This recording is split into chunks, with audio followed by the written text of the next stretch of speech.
하기 전에 제가 여러분에게 좀 용서를 구할 일이 있습니다. 지난주에 작은 일로 인해서 한 성도님과 통화를 하면서 제가 감정이 좀 올라와서 전화를 끊어버렸습니다. 이로 인해서 혹시 상처받고 또 힘들어하시는 분들 죄송하게 생각하고요. 제가 늘 설교하면서 나는 죽고 예수로 살자라고 외치면서 순간에 이런 것들을 잘 참지 못했구나. 나는 계속 이 말씀과 있기 때문에 내 속에 예수로 살아가는 줄 착각했구나라고 하고 내 자신을 다시 한번 돌아보면서 역시 사람의 힘으로는 할 수 없고 하나님이 하셔야 되고 성령님께서 하셔야 되는구나 하는 생각들을 갖게 되었습니다. 혹시 이로 인하여서 마음에 또 실망하신 분들도 용서하시기 바랍니다. 이번 주부터 주님 오심을 기다리는 대림절이 시작됩니다. 저는 오늘 주님 오심을 기다리는 이 대림절에 은혜를 받은 자라는 제목으로 함께 은혜를 나누겠습니다. 사랑하는 여러분, 오늘도 말씀을 전하는 가운데서 주님께서 우리 가운데 오셔서 들려주시고자 하는 말씀이 들려지고 삶으로 이어지는 은혜가 있기를 주님의 이름으로 간절히 축원드립니다. 우리 앞뒤 옆 사람들과 한번 인사할까요? 은혜 받읍시다.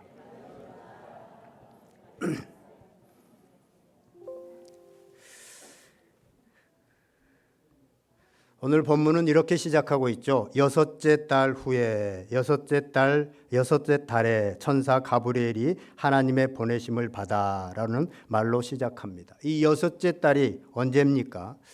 세례 요한의 어머니 엘리사벳이 임신을 하고 이제 6개월이 지난 후에 마리아에게 똑같은 일이 일어나게 되어졌다라는 것을 말씀하기 위해서 6개월 후에 이렇게 말합니다.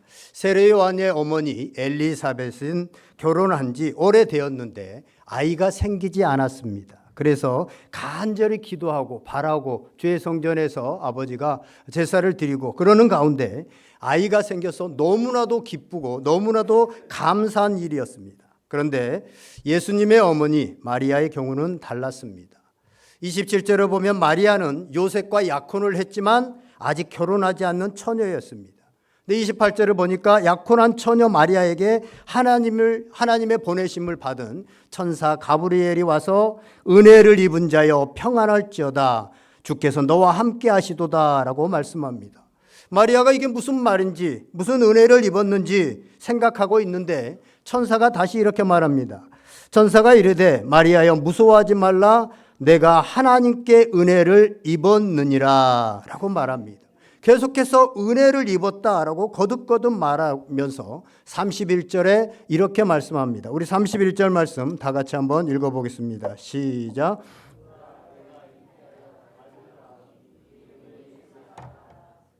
아멘.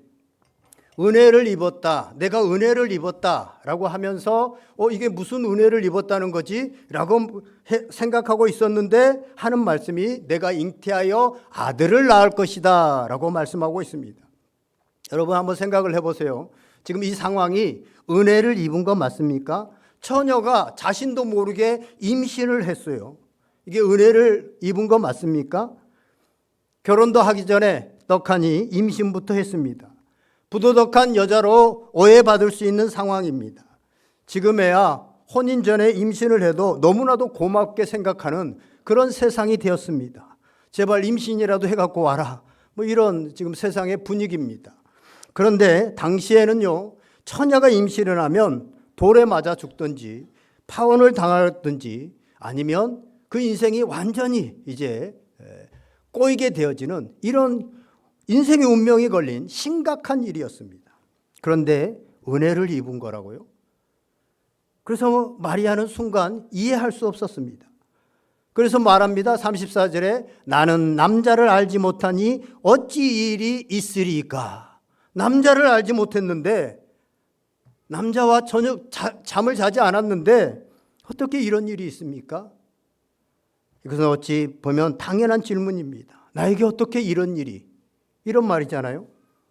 그래서 마리아가 하나님의 말씀, 천사 가브리엘의 말을 신뢰하지 못한다거나 믿음이 없어서 하는 말이 아닙니다. 아직 남자와 자보지도 않았는데 자신에게 이러한 일이 일어나는 거 도저히 이성적으로 이해할 수 없었다는 것입니다.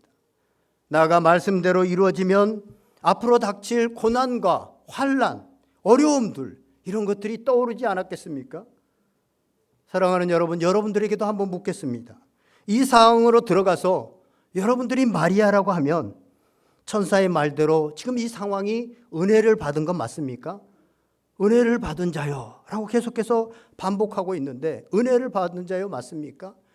요즘 힘들어서 아이도 낳지 않으려고 하는데 처녀가 자기가 원하지도 않았던 아이를 잉태하게 되었고 이제 돌에 맞아 죽을 수도 있는 험난한 삶이 예상되어지는 그런 상황 가운데 뻔한 지금 스토리가 생각나게 되어지는 이런 상황입니다. 이 상황이 은혜를 입은 것이 맞느냐는 것입니다.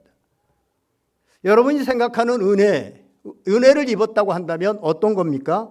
하나님께 은혜를 받았다고 하면 건강하지 않던 몸이 건강하게 되었다든가 하는 일이 쑥쑥 잘 풀려가지고 잘 된다든가 아니면 자녀들이 문제없이 잘 커준다든가 물질의 부족함이 없어서 평안하게 사는 거 이런 것이 축복을 받은 것이고 이런 것이 은혜를 받은 거 아니겠습니까? 그런데 오늘 마리아는 전혀 그런 모습이 없습니다. 전혀 이런 것과는 상관이 없습니다. 그런데 계속 28절과 30절에서 가브리엘 천사가 와서 너 은혜를 받은 자요, 은혜를 받은 자요 라고 그렇게 말을 합니다. 무슨 은혜를 받은 겁니까? 여러분, 왜 마리아가 은혜를 입은 자입니까? 처녀가 임신했는데, 자신도 모르게 임신했는데, 그리고 임신함으로 인해서 축복을 받는 것이 아니라 엘리사벳처럼 오랫동안 임신을 기다렸는데, 아이를 기다렸는데 임신을 하면 그거는 은혜를 받은 자라고 할 수 있습니다. 그런데 그게 아니잖아요. 아직 결혼도 하지 않았고 아직 남자와 자본 일도 없고 이런 상황에서 임신을 하게 되어지면 돌에 맞아야 되고 앞으로 파혼당하게 되어지고 어려움을 겪게 되어지고 예상되어지는 일들이 뻔합니다. 그런데 성경은 계속해서 하나님께서 가브리엘 천사를 보내셔서 은혜를 입은 자요, 은혜를 입은 자요 라고 그렇게 말씀하고 있습니다. 여러분, 왜 마리아가 은혜를 입은 것입니까? 뭐가 은혜를 입은 것이죠? 마리아 안에 있는 분이 하나님이신 예수님이시기 때문에 그렇습니다. 더 나아가 마리아가 임신을 통해서 하나님의 구원의 역사에 동참하고 있고 쓰임받고 있기 때문에 은혜를 입은 자라고 하는 사실입니다. 우리는 은혜의 개념을 분명히 해야 됩니다. 세상이 말하는 은혜와 오늘 성경이 말하는 은혜는 분명히 다릅니다. 세상이 말하는 은혜는 방금 말씀드린 것처럼 하는 일이 잘 되고 돈도 많이 벌고 건강하게 되어지고 자녀들도 잘 되어지고 이것을 은혜라고 생각합니다. 그런데 오늘 본문에서 말하고 있는 성경에서 말하고 있는 은혜는 다릅니다. 하나님이신 예수 그리스도가 내 안에 들어오게 되어진 것, 그것이 은혜라고 하는 사실입니다. 그래서 하나님의 역사에 동참하게 되어지고 하나님의 구원의 역사에 동참하게 되어지는 것, 이것이 바로 은혜라고 하는 사실을 말씀하고 있습니다. 세상은 분명 건강하고 돈 잘 벌고 일 잘 되고 이런 것을 은혜라고 그럽니다. 그러나 우리는 그런 은혜를 말하고 있지 않고 성경은 그런 은혜를 말하고 있지 않습니다. 그래서 감옥에 갇히고 매를 맞고 사람들에게 외면당하고 또 많은 어려움들을 겪었던 바울의 삶이 은혜라고 말을 합니다. 왜 그렇습니까? 이 바울의 삶이 예수 그리스도를 품은 삶이요, 예수 그리스도 하나님의 은혜, 하나님의 역사에 동참하는 삶이 되었기 때문에 그것이 바로 은혜의 삶이었다라고 하는 사실입니다. 오늘 우리가 은혜를 받은 자라는 것도 마찬가지입니다.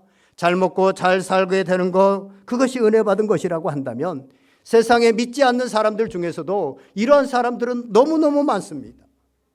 그런데 성경은 그들을 은혜 받았다라고 말씀하지 않습니다. 예수 그리스도가 그 안에 있고 하나님의 역사에 동참하는, 하나님의 구원의 역사에 동참하는 자가 바로 은혜 받은 자다라고 성경은 말씀하고 있습니다. 그래서 우리가 오늘 저와 여러분이 은혜 받은 자입니다. 아멘. 비록 가진 것이 없고 비록 일이 잘 풀리지 않고 건강하지도 못하지만 그럼에도 불구하고 우리 주님께서는 우리를 은혜 받은 자요라고 불러주시는 것입니다. 우리는 성령의 역사로 예수 그리스도를 주님으로 영접하게 되어 우리 안에 예수 그리스도가 계십니다. 그리고 하나님 우리를 통해서 구원의 역사를 계속해서 이루어가고 계십니다. 그렇기 때문에 우리는 은혜를 입은 자라고 하는 사실입니다. 이러한 은혜를 입은 자는 그 은혜 때문에요, 새로운 피조물이 되어지고 새로운 삶을 살게 되어집니다. 고린도후서 5장 17절에 보면 이렇게 말씀합니다. 그런즉 누구든지 그리스도 안에 있으면 새로운 피조물이라 이전 것은 지나갔으니 보라 새 것이 되었도다. 아멘. 하나님의 은혜가 우리를 새로운 피조물로 만드시고 하나님의 은혜가 우리를 하나님의 일들을 감당할 수 있는 세상의 사람들과 다른 삶, 다른 피조물로 만들어 간다고 하는 사실입니다. 오늘 본문의 마리아가 그렇습니다. 마리아 또한 여자이고 처녀인 자신에게 임신하면 앞으로 닥칠 고통과 자신의 삶에 희생되어야 될 부분들이 분명히 알고 있었지만 망설이거나 거절하지 않고 말씀대로 이루어지니이다 라고 고백하고 처녀의 임신을 받아들입니다. 우리 38절 말씀 다 같이 한번 읽겠습니다. 38절 시작. 마리아가 이르되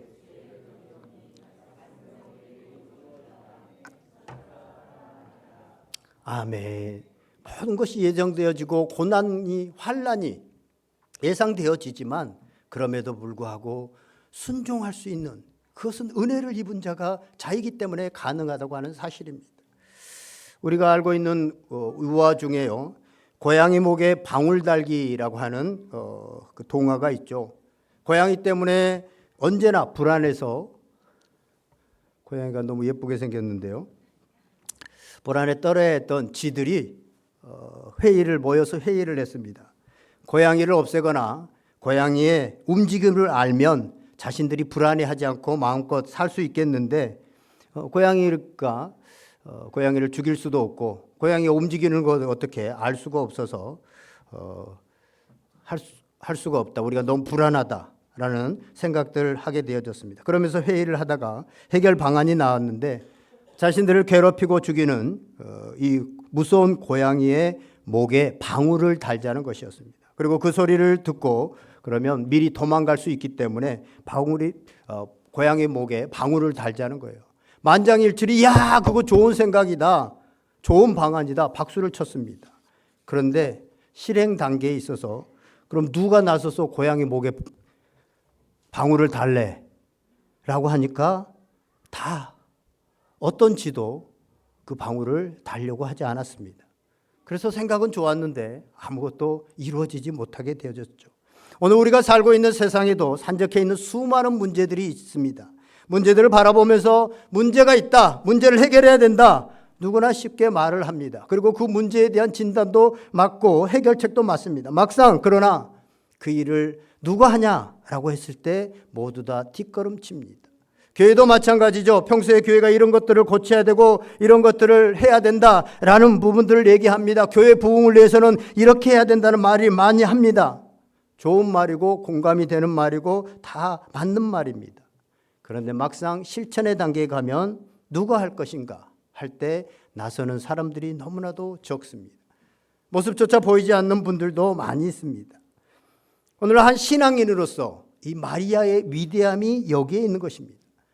당시의 유대인들은 자신들을 구원해 줄, 지금 압박으로부터, 이 지금 세상으로부터 자신들을 구원해 줄 메시아, 구세주를 기다렸습니다. 그런데 그 구세주는 처녀의 몸에서 태어나야 된다라고 이미 구약에서 예언되어 있었습니다. 하지만 누구도 위험을 감수하고 자신의 몸에서 자신의 인생을 송두리째 빼앗기고 또 어찌 될지도 모르는 그런 어려운 가운데 그 일을 하려고 하지 않았습니다. 그런데 마리아는 구세주가 자신의 몸에서 태어난다고 하는 이 천사의 말을 듣고 이 처녀 마리아의 반응이 뭡니까? 말씀대로 내게 이루어지니이다. 아멘. 말씀대로 내게 이루어지니이다. 이게 은혜를 받은 자의 삶입니다. 사실 천사 가브리엘의 말은 처녀의 몸으로 받아들이기는커녕 정말 이해할 수조차 없는 그런 말이었습니다. 이것은 단순히 나에게 좀 힘든 일을 부탁한다든가 돈이 좀 많이 드는 그 정도의 일이 아닙니다. 더구나 약혼한 남자까지 있는 경우라면 더 힘듭니다.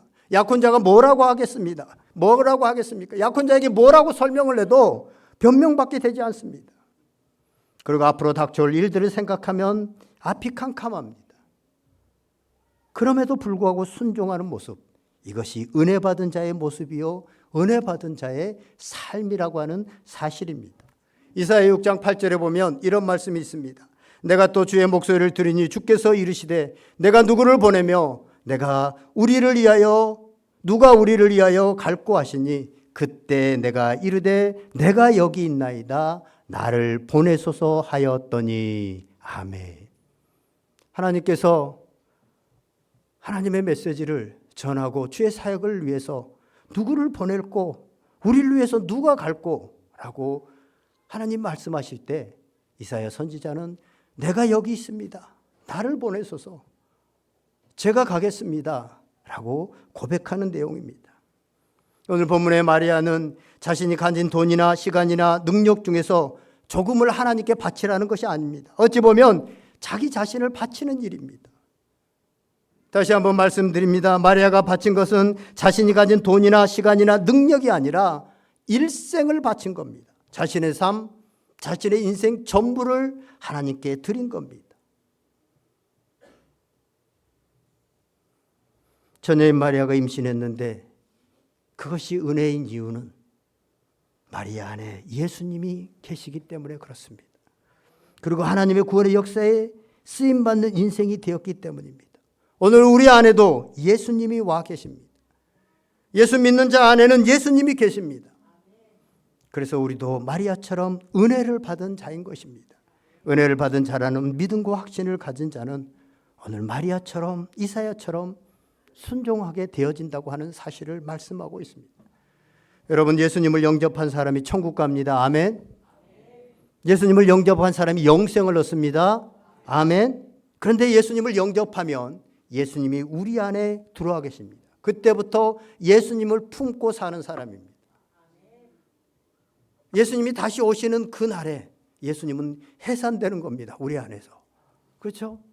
우리는 예수님을 그때까지 품고 사는 사람입니다. 그래서 나로 살지 않고 내 안에 있는 예수님으로 사는 삶입니다. 그래서 마리아처럼 이사야처럼 그 예수님으로 인해서 우리가 순종할 수 있게 되어진다고 하는 사실입니다. 순종에는 두 가지가 있습니다. 하나는 노력해서 하는 순종이요, 다른 하나는 내가 죽는 것입니다. 어느 날 엄마가 딸한테 야, 딸 내가 바쁘니까 청소 좀 해줘 해서 청소를 엄마 말이니까 잘 듣고 청소를 열심히 했는데 이어서 엄마가 끝나자마자 설거지 또 좀 해줘. 그래서 부모에게 순종해야지, 효도해야지 라고 해서 설거지를 했는데 그것도 억지로 했는데 끝나자마자 저기 빨래도 있는데 저 빨래도 좀 베란다에서 빨래 좀 걷어가지고 빨리 개줘 라고 하면 폭발해 버립니다. 지금까지 청소하고 설거지 한다고 얼마나 힘들었는데 이제 좀 쉬려고 하니까 또 하라고. 나 안에 동생 시키던지 엄마가 해. 이처럼요, 억지로 노력해서 하는 순종은 한두 번 할 수 있는데 3번 넘어가게 되어지며 불만이 나오고 힘들어서 못하겠다고 합니다. 주님께 하는 순종도 마찬가지입니다. 예수님, 주님이 하라고 하시는 대로 하려니까 힘들어서 죽을 것 같아요. 그래서 그만할래요. 이것이 노력으로 순종하는 순종의 한계입니다.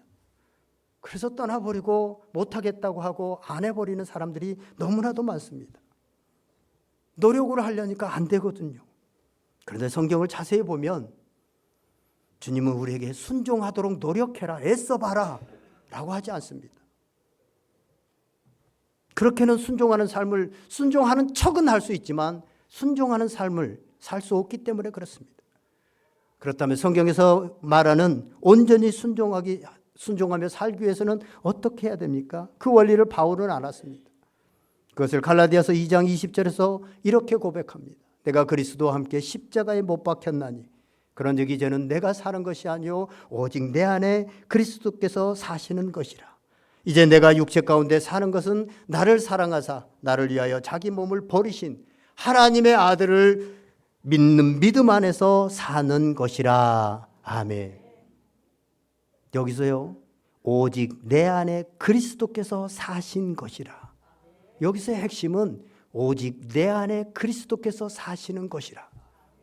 내 안에 그리스도가 사는 사람은 내 힘으로 순종하는 것이 아니라 그 예수 그리스도로 인하여 순종하게 되어지는 것이 바로 믿음이라고 하는 사실입니다. 그래서 나는 죽고 내 안에 들어와 있는 예수님으로 살게 되어지고 그런 삶이 온전한 순종으로 이어지게 된다는 것입니다. 그리고 이것이 예수님을 품은 자의 삶이다라고 성경은 말하고 있습니다. 이 땅의 모든 종교들은요, 다 자신의 노력으로 착하고 바른 사람이 되려고 도를 닦는 종교입니다. 종교들도 다 착하고 성실하게 진실하게 거짓 없이 살아라라고 말을 합니다. 그것을 위해서 도를 닦아야 되죠. 그런데 우리가 믿는 예수 믿는 것은 도를 닦는 게 아닙니다. 성경은 죽는 것이다 라고 말합니다. 예수와 함께 우리가 십자가에서 죽었을 때 다시 부활하게 되어진다라고. 이 죽음이 없이는 부활이 없다라는 것을 말씀하고 있습니다. 그런데 죽는 것도 내 힘으로 죽으려고 하니까 속병이 생기는 겁니다. 성경의 모든 진리는 믿음으로 받아서 누리는 것입니다. 우리가 죽었다라고 믿으면 그때부터 우리는 죽어지는 것이고 그 믿음으로 인하여서 우리가 순종하며 살아갈 수 있게 되다는 것입니다. 말씀을 정리하려고 합니다. 구세주이신 예수 그리스도의 탄생은 마리아의 온전한 순종을 통해서 이 땅에 등장할 수 있었습니다. 우리는 사도신경을 고백할 때마다 동정녀 마리아에서 탄생하시고 라고 그렇게 고백합니다. 하지만 사실 마리아는 영원히 동정녀 마리아가 아니었습니다. 예수님을 낳고 그 후에 남편 요셉과 관계해서 계속해서 자녀를 낳았습니다. 그럼에도 불구하고 그녀는 계속해서 동정녀 마리아인 것입니다. 지금 후세대에도 계속해서 그는 동정녀 마리아라고 불려집니다. 그가 동정녀인 것은 은혜 받은 자로서 예수님을 품고 하나님의 역사, 구원의 역사에 동참했기 때문입니다. 그러므로 언제나 그녀의 이름 앞에는 동정녀라고 하는 맑고 깨끗한 칭호가 부여되는 것입니다. 다시 말씀드리지만 우리는 은혜를 받은 자가 되면 하는 일도 잘 되고 돈도 잘 벌게 되고 자식도 잘 되고 건강하고 행복한 삶을 살 거다. 그것이 은혜를 받은 자다라는 생각을 하게 되어집니다. 그런데 오늘 본문을 통해서 마리아를 통해서 우리가 은혜 받은 자는 어떤 자인가? 예수 그리스도를 품은 자요. 그 예수 그리스도로 인하여서 구원의 역사에 동참하게 되어지는 자가 바로 은혜를 입은 자다라고 말씀하고 있습니다. 분명히 하나님의 기준은 세상의 기준과는 다릅니다. 성경은 세상에서 불편하게 살더라도 힘들어도 예수님을 품고 하나님의 역사에 동참하는 것이 은혜의 삶이고 은혜를 받은 자다라고 말씀하고 있습니다. 사랑하시는 여러분, 저와 여러분이 이러한 하나님의 은혜를 받은 자로서 예수님을 품고 하나님의 구원에 주님 오실 때까지 동참하는 복된 성도들, 진정으로 은혜를 받은 자의 삶을 살아가는 복된 성도들이 다 될 수 있기를 주님의 이름으로 간절히 축원드립니다. 오늘 말씀을 생각하면서 우리 다 같이 한번 기도하겠습니다. 하나님, 나도 은혜 받은 자가 되기를 원합니다. 하나님의 은혜를 기억하고 나를 위해 십자가 지신 그 은혜, 그래서 내 안에 들어와 계신 그 예수님을 다시 한번 기억하면서 그 은혜로 우리가 살아갈 수 있도록 인도하여 주시옵소서. 성령에 붙들려 살아가게 하여 주시옵소서. 은혜 받은 자가 되게 하여 주시옵소서. 주님께서 성령께서 들려주신 음성 붙들고 다 같이 한번 간절히 기도하시겠습니다. 다 같이 기도합니다. 하나님 아버지 감사합니다. 하나님의 은혜로 살았습니다. 여기까지 아버지 하나님, 죄악된 아버지 하나님 세상 가운데서 아버지 하나님 이방인들처럼 아버지 하나님